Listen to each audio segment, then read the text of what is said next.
The river was not supposed to sound like that. Maren had lived next to moving water her whole career. 12 years of field stations, 12 years of rivers doing what rivers do, talking to themselves, running over rocks, arguing with the bank. She knew the sound of a river the way she knew her own breathing. This was not that sound. This was something lower, something that came through the floor before it came through the walls. She was sitting at the small table near the window, finishing her data log for the day. Battery readings, temperature drops, a gray wolf sighting she had marked at 1447 near the eastern ridge, when the sound arrived. She put the pen down, looked at the window.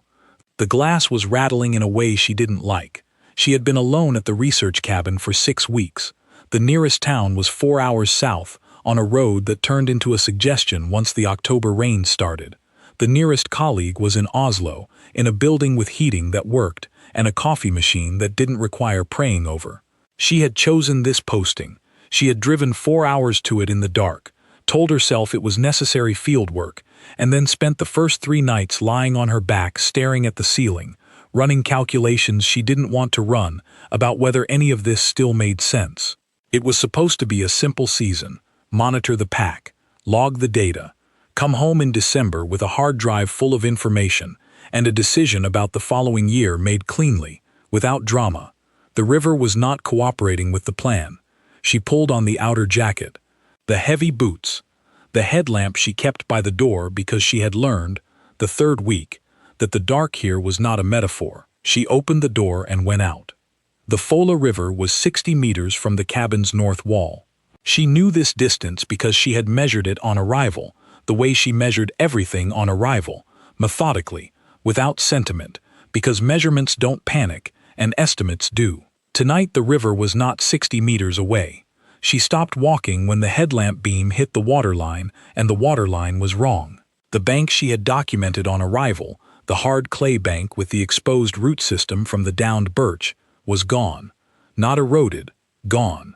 The water had taken it sometime in the last few hours and hadn't asked. The river was running maybe 30 meters from the cabin wall. She stood there in the October dark with rain coming sideways and did the arithmetic. Flood stage. The drainage basin upstream had been getting hammered for 3 days. She had noted the weather data. She had flagged the risk level in her log as moderate. She was revising that estimate. She swung the headlamp left, then right. That was when she saw them. Her first thought was debris. This was reasonable. The flood was moving fast and carrying everything the upstream bank had owned.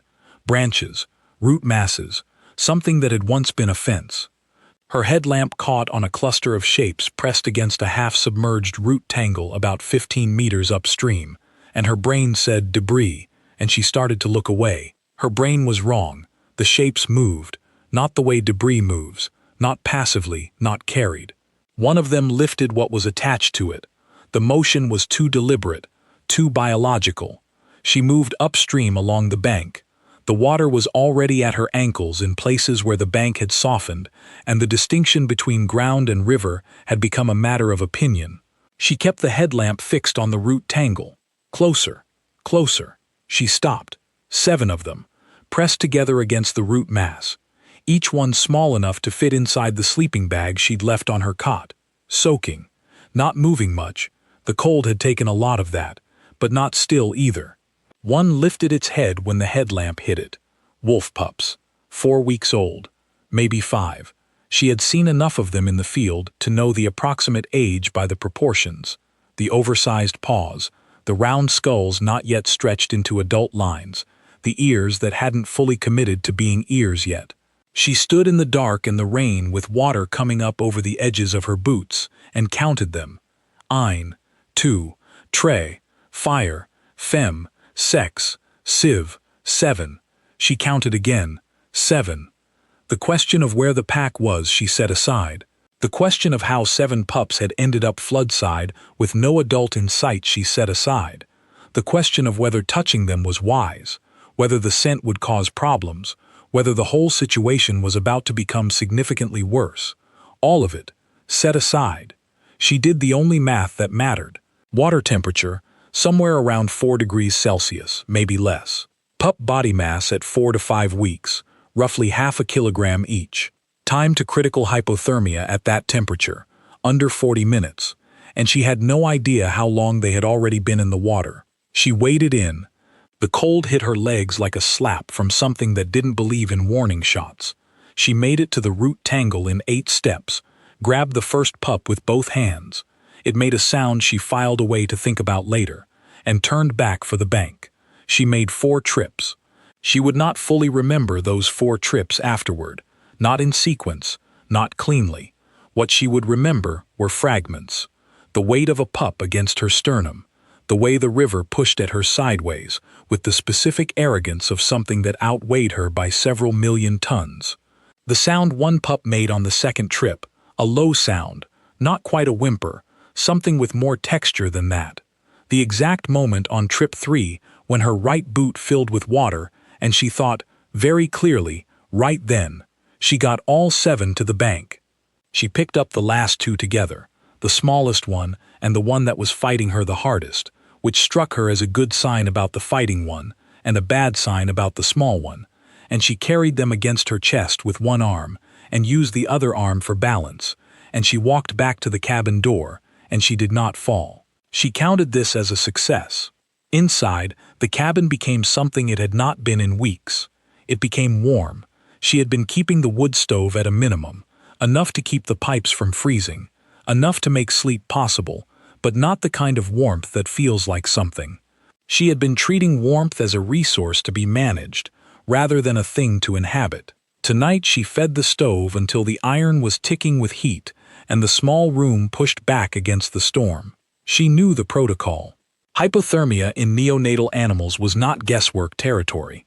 She had her field manual, and she had 12 years of field work, and she had, more crucially, done this before with other species, other circumstances, other storms in other research stations where she had also been alone, and the paperwork had also been the part that almost broke her. She worked the way she always worked, methodically.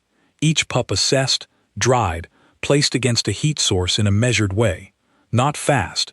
Fast was for people who were panicking, and she was not panicking. She was simply moving at the pace the situation required, which was quite fast. She used every blanket she owned. The sleeping bag rated to -20, the spare jacket she'd brought, and not worn once, and the wool blanket, the old one, dark gray, that had come with the cabin and had a moth hole near one corner, exactly the size of her thumb if she pressed it in. She had noticed the hole when she arrived and thought, should deal with that. She had not dealt with that. Tonight she pulled it off the shelf and shook it out and noticed the hole again, and then she tucked the smallest pup into it, corner to corner, and the smallest pup did not move. She put 2 fingers against its rib cage. The rib cage moved. She pulled her hand back, wrote it in her log, moved to the next one. She worked through them, checking, adjusting, checking again. Named them nothing. They were pup 1 through 7 in the log, which was the correct way to handle it. She was a scientist. She did not name animals she was temporarily managing. This was a professional and correct way to approach the situation, and she was holding to it absolutely. The log entry for pup 3, responding to warming protocol, increased muscle tone. The log entry for pup 4, mobile, alert, attempting to climb the side of the crate, good. The log entry for pup 5 said, for 11 minutes, nothing at all. She had placed pup 5 between pup 4 and pup 6, which were both generating body heat, and she had applied friction to the pup's back in the slow circular motion that the protocol specified, and pup 5 had not responded. She kept working. She did not write anything. Then pup 5 made a sound. It was a small sound. It was a very small sound in a very noisy storm, and if the wind had been doing something different with the trees outside, she might not have caught it. But the wind shifted at the exact right moment, and she heard it, and she put her pen down on the table and looked at the pup for a moment.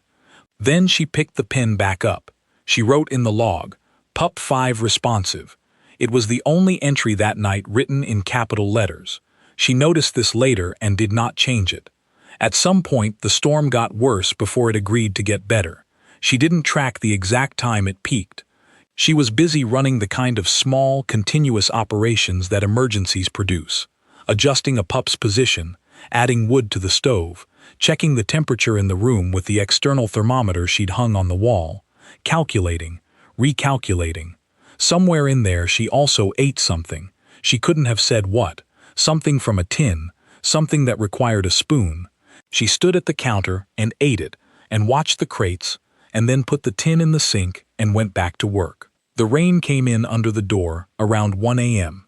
She rolled the doorstop towel tighter and wedged it harder, and the rain reconsidered. The stove needed feeding again at 1:30. Pup 7, the one who had been fighting her on the riverbank, was by this point objecting loudly to the confinement and had figured out how to hook its paws over the top edge of the crate and hang there, staring at her with an expression she chose not to interpret professionally. Feisty, she thought. Then she thought, I am not characterizing them. I am observing behavior. The behavior is feisty, she wrote in the log. Pup 7, elevated activity, vocalizing, healthy. She did not write feisty. Around 2 a.m. she sat down on the floor because her knee, the right one, the one that had said something unpleasant during the third river crossing, had begun saying it again, louder. She sat down with her back against the wall between the stove and the crate, and she stretched the knee out, and she breathed through it, and she looked at the 7 pups in front of her. 7 pups in 2 crates and the wrapped sleeping bag. The stove doing its job. The storm still arguing with the roof but no longer winning. She was wet through from approximately the knees down. Her right boot was on the floor near the door, because she had taken it off and turned it upside down to drain it, and it had in fact drained, and she had not put it back on because sitting down had seemed more important. She was holding the wool blanket with the moth hole. She had picked it up off the floor at some point. Pup 2 had knocked it loose, and she had meant to refold it, and she had not done that. It was in her hands. She pressed her thumb into the hole. The size of a thumb, exactly. She sat there. Outside, the storm. Inside, 7 things breathing that had not been breathing well 3 hours ago. She had done everything the protocol said. She had done some things beyond the protocol because the situation had required it. She had not lost any of them, not even Pup 5, not even the smallest one wrapped in the corner of the blanket she was holding right now. It was 3:14 a.m. by the clock on the wall. She looked at the clock, then at the crates, then at the blanket in her hands, then at the moth hole. She pressed her thumb in again. The question she had been carrying for months, the question she had driven 4 hours in the dark to avoid thinking about directly, the question that had been living under every data log and every protocol and every carefully managed wood stove fire. That question had gone very quiet. She didn't know yet if it had been answered or if it had simply, for tonight, decided to leave her alone. She didn't press it. She just sat there on the floor of the cabin with a moth-eaten wool blanket in her hands and 7 wolf pups breathing in front of her and the storm starting, just barely, to back off. Right then. She didn't sleep. She tried once, around 4 a.m., leaning her head back against the wall and closing her eyes for what she intended to be 10 minutes. She opened them again 6 minutes later. She checked the clock, because Pup 7 had figured out a new vocalization and was testing it at volume. Right, she said out loud, to no one. She got up, fed the stove, checked the pups, Pup 1 through 7, all present, all warming, all making the particular internal calculations that bodies make when they have come close to the line and have decided, for reasons of their own, to stay on this side of it. She made instant coffee, the bad kind, the emergency tin that had been in the cabinet when she arrived, which meant it was probably older than her field boots and tasted like it had made peace with that fact. She made it anyway, because she needed something hot in her hands that was not a wolf pup. She stood at the window and drank it and watched the dark. The storm was letting go now. She could feel it in the way the trees were moving. Before, they had been panicking. Now they were just complaining. The rain had gone from horizontal to diagonal to something that at least admitted the ground existed. She thought about the data log. She thought about the incident report she would need to file. She thought about the regional office in Trondheim and the specific face the regional coordinator made when she submitted anything that didn't fit cleanly into the standard form categories. She thought about the grant that hadn't come through in the spring. She thought about Eli, just for a second, just the corner of him, the way it happened, Not the thing itself, just the edge. Then she moved on, the way she had learned to move on, the way you learn to move around the furniture in the dark when you've been living in the same house long enough. The coffee was terrible. She finished it. Gray came in before the light did. That's how it worked up here in October. The dark didn't break, it softened first. The black became a kind of dark gray, became a kind of lighter gray, became something you could almost navigate without the headlamp. She had stopped finding it dramatic after the first week. Now it was just the way morning arrived, slightly apologetically, like it knew it had kept you waiting. She was on her second cup of the bad coffee. She had made peace with the bad coffee. They had reached a working arrangement. When she looked through the window and saw the tree line had changed, she looked at it for a moment, put the cup down, looked again. The pack did not emerge from the trees. This was the thing she kept coming back to. Later, when she tried to explain it to people, they did not come out of the trees. They were simply there, the way the trees were there, the way the morning was there. Present, already present, as if they had been there for some time and she was the one who had just arrived. She counted 11, possibly 12. The light was still doing its apologetic softening routine, and the far edge of the formation was harder to read. The alpha male was at the center. She knew him. She had been monitoring this pack for 6 weeks. She had a file on him, behavioral notes, range data, a photograph she had taken at distance that had turned out better than expected and which she had not put in the professional file because it was too good and it would have meant something she wasn't ready for it to mean. He was large even by the standards of Norwegian gray wolves, which were already large by the standards of most things. He stood in the gray morning light, with the specific stillness of something that had decided a long time ago that urgency was for other animals. He was looking at the cabin. She stood at the window with the bad coffee cup in both hands and looked back. Her training had a protocol for close-range pack encounters. She had run it before. It was a sensible protocol built on sensible research. She reviewed it now, quickly and completely, and then she set it aside in the same place she had been setting things aside all night, next to the unanswered question, next to the blanket with the moth hole, next to Pup 5's capital letter log entry. The pack did not move. This was the part that undid something in her, not dramatically, not obviously, but in the way that a very small structural thing gives way in a building, quietly, a thing you'd only notice later in how the walls were standing. They did not advance. They did not retreat. They did not do any of the things that a rational analysis of the situation would have predicted. They stood in the clearing in the gray October morning, 11 or 12 wolves in a loose formation, and they simply stayed there, waiting. She put the coffee cup down on the table. She crossed to the crates. She opened them both slowly, without hurrying. Hurrying was information, and she did not want to give any information that wasn't necessary right now. She stepped back to the far wall, as far back as the cabin would allow, which was not very far, because the cabin was not a large cabin. She looked at the open door. She had left it unlocked last night when she came back from the river because her hands had been full and she had never gone back to lock it. The door was sitting almost closed. The draft from somewhere was keeping it from fully closing, but not latched. She went to it, opened it, stepped back to the wall, and then she did the only useful thing she had left to do. She stayed still. What happened over the next 40 minutes was not fast. It was not tender. It was not the thing people described when they told it back to her later, with the intonations they used, the soft voices, the head tilts, the "oh, how incredible." It was not incredible. It was just real, which is a different thing entirely and, in her experience, more interesting. The first adult wolf came to the cabin door and stopped.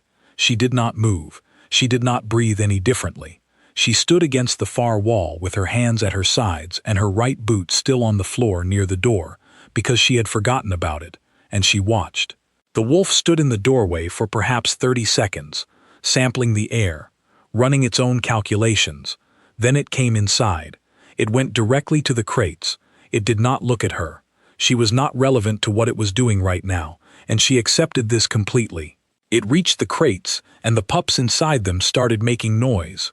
Different noise from the complaint noise Pup 7 had been producing all night. A different register. Something that meant something specific, and biological, and that she did not have language for. The wolf stood over them for a moment. Then it looked at her. Just once, just a look. Then it turned back to the pups. Over the next 40 minutes, the others came, not all at once, one at a time, or in twos, moving through the open door with a purpose that had nothing theatrical about it. This was not ceremony. This was logistics.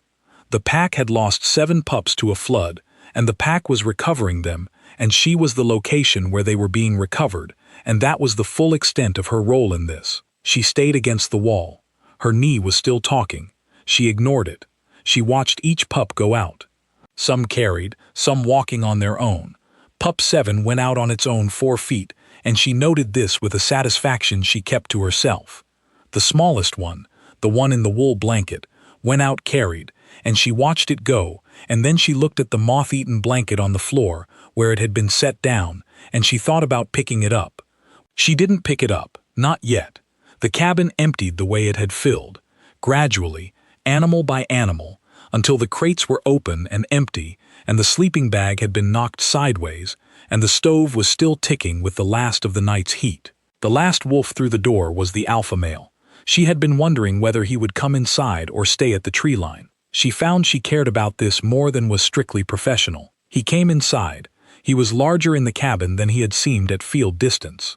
Not aggressively large, just definitively present in the way that things are present when they have never once in their lives been unsure of their right to occupy a space. He did not go to the crates. They were empty. He already knew this. He stood in the middle of the cabin and he looked at her. Not a challenge, not a threat assessment, something more like, she wrote this in her log later and then stared at the sentence for a while. Something more like acknowledgement, the way you look at someone who did something they didn't have to do. She held his gaze, not aggressively, she just didn't look away. He held hers for what the clock said was 11 seconds, and what felt like considerably longer. Then he turned and walked back through the door. She listened to his footsteps in the clearing, then the sound of the pack moving, then the tree line accepting them back the way it had the morning before, completely, without a seam. The clearing was empty. She stood against the wall for another minute, maybe 2. The stove was cooling down. The open door was letting in the October morning, which was cold and damp and smelled like wet bark, and the aftermath of a storm that had said everything it needed to say and moved on. The wool blanket was on the floor. She picked it up, she stood in the middle of the cabin holding it, the moth hole under her thumb where her thumb kept finding it, and she looked at the open door and the empty clearing and the tree line that had closed behind the last wolf like a curtain. She folded the blanket, set it on the shelf above the stove. She walked to the table, sat down, pulled the field log toward her and opened it to a fresh page. Wrote the date, the time, 8:22 a.m., the temperature outside, 3 degrees Celsius, rising. The sky conditions, overcast, clearing from the northwest. Then, below the standard header, she wrote a single field note. She wrote it carefully, the way she wrote things when she wanted them to mean exactly what they said and nothing she hadn't intended. Pack reclaimed 7 pups, alive, from researcher custody. No intervention required. She put the pen down. She looked at the note, then she picked the pen back up and added 2 words at the end. Will continue. Not will continue monitoring, not will continue fieldwork per protocol. Just, will continue. She looked at those 2 words for a long time, and then she didn't change them, and she didn't explain them, and she closed the log. She got up, went to the stove, added the last of the wood she'd brought in the night before. The iron started ticking again, warming up for a new day. She pulled on her dry boots, the left one and the right one from the floor by the door where she had left it to drain 6 hours ago. She laced them both, put on the jacket, the outer one. She picked up the headlamp out of habit and then looked at the window. Light, actual light now. The gray had given way to something thin and pale and sufficient. She put the headlamp back. She opened the cabin door all the way and stood in it for a moment, looking at the clearing. The flood had already pulled back somewhat. Overnight drains, the storm having said its piece and left. The bank was still a disaster. There would be erosion damage to document. She would need to remeasure distances from the cabin. She would need to file the incident report and figure out how to describe 7 wolf pups in the phrasing the regional office preferred. She would need more of the bad coffee. The clearing was just a clearing.